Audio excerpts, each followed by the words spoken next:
爷爷身穿贝贝夹，胸前带着一个摄像机，来到园区查看姐妹俩的情况。将爷爷检查完走时，还潇洒的给爱宝丢下了一块小苹果，示意爱宝吃完小苹果就准备回家吧。爱宝秒懂奶爸的意思，给小苹果吃完后，便向通道门口走去。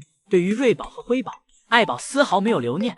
辉宝此时的睡觉姿势很是惬意，小手捂在小耳朵上，像是因为园区太吵，所以给自己捂着耳朵。而瑞宝这里正塞了满满一嘴的竹子。爱宝离开没一会儿，江爷爷便走了进来。这个时间段是专属饲养员的营业时间。江爷爷来到园区后，游客们纷纷被江爷爷吸引走了注意力。江爷爷先是来到小木床上收拾刚才爱宝吃剩的竹子，而瑞宝则在一旁的小滑梯上吃着竹子，陪着爷爷，用精神力为爷爷加油呐喊。有了瑞宝的加油，江爷爷工作得更起劲儿了，很快便将竹子收拾成了一捧。之后，江爷爷拿着收拾好的竹子，将小木床进行了清扫，给小木床上的青团全扫到了地下，之后便抱着竹子离开了。等江爷爷给竹子放下，便会回来接姐妹俩下班。你能认出眼前这只脏白的熊是谁吗？正是福宝爸爸乐宝。乐宝早上刚从室内出来，便被眼前这白雪皑皑的景象所惊呆了，找了个空最大的地方躺下，便打起了滚儿，争做踏入雪地的第一只熊。看着翻滚后的乐宝变得白黑的，明明是白色的雪，但在乐宝身上却显得脏兮兮的。这时乐宝来到斜坡位置，一个出溜滑从坡上滑了下来。这时的乐宝好像打开了新世界的大门，爬上坡后又来了一次，玩完后又来到小木床上一阵翻腾，之后便侧着身子一动不动了。就在大家都以为乐宝玩累了睡着了时，又一激灵坐了起来。看样子神经质的福宝应该是随了乐宝。这时乐宝来到饮水盆前想喝点水，但却发现里面只有血没有水。而此时回家的门已经打开，但乐宝丝毫没有想回去的想法，跑到小亭子前的木头旁打了个滚，结果给树枝做的梯子给踹了下来。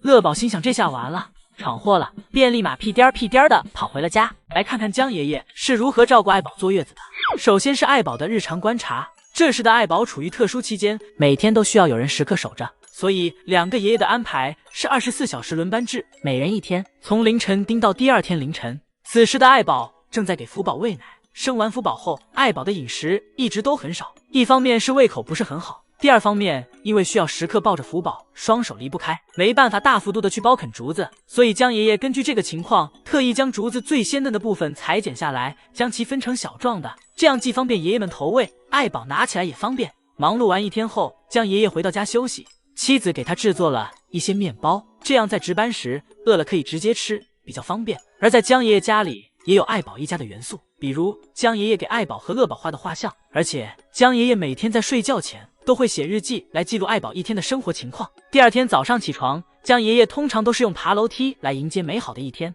每天爬100层、20层的楼，往返5次。运动完吃过早饭，江爷爷便又要上班了。因为这时爱宝在房间坐月子，所以江爷爷这时只需要打扫乐宝的场地，而江爷爷每天都会给乐宝讲爱宝的事情。看完乐宝后，江爷爷来到厨房为爱宝准备食物，首先是一些竹笋，江爷爷将竹笋切成小块，之后又准备了一些鲜嫩的竹叶，将竹笋包裹起来。因为自从生完福宝后，爱宝一直不太喜欢吃竹子，但竹子具有很多熊猫所需要的营养，所以江爷爷想到了这个竹叶包竹笋的方法。江爷爷表示这是特意为爱宝准备的，乐宝目前还没有吃过。制作完后，江爷爷便来到爱宝房间给爱宝喂食。因为这时福宝已经睡着了，江爷爷考虑到黑暗环境有助于福宝和爱宝休息，所以通常情况下晚上一般是不会开灯的。而福宝也并不是一直都是爱宝来带，刚出生的福宝都会定期做检查，像这个动作就是爷爷正在辅助福宝拉大便。因为熊猫在刚出生时没有自己排便的能力，这样按摩熊猫幼崽的腹部有助于排便顺畅。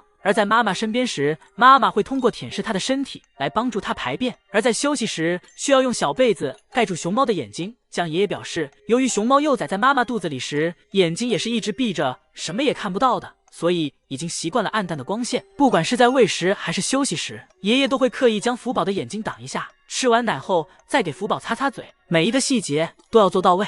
因为爱宝和福宝分开久了会产生一些不安的情绪，这时江爷爷回到爱宝房间来陪爱宝，以及观察一下爱宝所产生的一些生活痕迹，比如爱宝的大便和吃剩下的食物，以及房间各个角落有没有异样。从这些东西里面，江爷爷能够看出很多有用的信息。检查完后并在为其打扫，这便是爱宝在坐月子时的江爷爷。江爷爷正在体验刚为福宝搭建好的滑滑梯。宋爷爷看着江爷爷的样子，在后边笑开了花。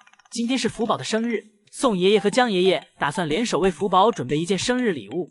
宋爷爷和江爷爷在福宝的小木床前先竖立了4根结实的木头，之后又根据木板后的位置测量木板的长度，然后对其进行切割。切割好木板后，江爷爷和宋爷爷开始进行固定拼装。经过2个爷爷数小时的忙碌，滑梯的搭建终于完成了。江爷爷亲自上来进行试验。试验的过程中，江爷爷的手机还不小心掉了出来，但滑梯的质量是值得肯定的。之后，江爷爷和宋爷爷对滑梯做最后的完善。这时的江爷爷已经迫不及待地想让福宝体验他的生日礼物了。第2天，爱宝先来给福宝试验了一下滑梯的安全性，而福宝则乖乖坐在树上学习妈妈玩滑梯的样子。学习完后，福宝走了过来。福宝先是环绕4周看了一下滑梯的整体大小，然后慢慢地爬了上去，来到滑梯平台。上来后，福宝感觉滑梯的平台很是舒服，先在滑梯上小躺了一会儿。江爷爷看福宝迟迟没有下去，比福宝还要着急，来到滑梯前亲自教福宝玩滑梯。江爷爷爬到滑梯平台，将福宝抱了起来。看福宝在江爷爷怀里的样子，真的是太可爱了，就像是一个小奶孩。而江爷爷却看出了福宝对滑梯的恐惧，打算对滑梯做一个升级。江爷爷又找来一些木板，先将木板打磨光滑，以防上面有倒刺划伤福宝，然后再将其钉在滑梯上，便完成了。江爷爷将福宝托举到滑梯上，想让福宝爬上去，但福宝对爷爷的兴趣胜过滑梯，老是想回过头来找爷爷玩。江爷爷看着这几块薄薄的木板，好像也不起什么作用，便对其进行了第2次升级。升级完后，江爷爷引导福宝过来玩耍，福宝却一下抱住了江爷爷的大腿。看着福宝死死抱着爷爷大腿的样子，差一点爷爷的鞋子就要被福宝拽下来了。最后，江爷爷看福宝对自己的靴子这么感兴趣，索性用靴子诱导福宝。就这样，江爷爷一点一点的引诱下，福宝成功爬了上来。宋爷爷从福宝后面悄悄出现，吓了福宝一大跳，手里的竹子都被吓掉了。好在咱福宝心大，不仅没有生气，一会儿的功夫便睡着了。而宋爷爷趁着福宝睡觉的功夫，悄悄过来偷拍福宝，顺便还来了张合照。福宝这可爱的样子，任谁来了也抵抗不了呀。一会宋爷爷为了表达歉意，给福宝送来了一个亲手编织的花环。福宝戴上花环后，本以为会是小公主的模样，但拿着竹子的样子怎么有点像孙悟空？可能宋爷爷在旁边念起了紧箍咒，福宝头上有些不舒服，给花环摇了下来。当宋爷爷再给福宝戴的时候，福宝明显有了反抗的情绪，生怕戴上后宋爷爷在念紧箍咒。没成想，本来好好的道歉，结果又给福宝得罪了。福宝拿着竹子坐在了一旁，一直看着宋爷爷，怕宋爷爷再给自己悄悄戴上花环。宋爷爷看福宝现在有些心烦，只好先离开。但没过一会儿，宋爷爷又回来了，还给福宝带了好吃的窝头。趁福宝吃窝头时，这才将花环戴在了福宝的头上。但福宝一低头又掉了下来。不过在宋爷爷几次折腾下，福宝好像明白了宋爷爷的意思，毕竟拿人手短，吃人嘴软，手里还拿着宋爷爷的窝头，福宝选择了乖乖配合。但当手里窝头吃没的那一刻，福宝脾气又上来了，又开始想给花环拆下来，心想我才不要带这种娇滴滴的东西。最终，宋爷爷先选择了妥协，放弃了挣扎，拿着花环离开了。早上，江爷爷来到房间为乐宝一家进行检查。当来到福宝和爱宝房间时，福宝抢着想先做检查，因为做检查会有好吃的苹果。福宝看到妈妈吃到了苹果，急忙凑近爷爷，表示自己也想要吃苹果。如果要问一个苹果能有多好吃，看福宝流的口水就知道了。检查完，福宝便急忙往外跑。江爷爷此时还在想福宝为什么这么积极。当爱宝找窝头时，江爷爷这才反应过来，原来福宝是早跑来偷吃爱宝的窝头，被爱宝发现后，爱宝拉过福宝来，就是一顿撕咬胖揍，质问福宝为什么不善良。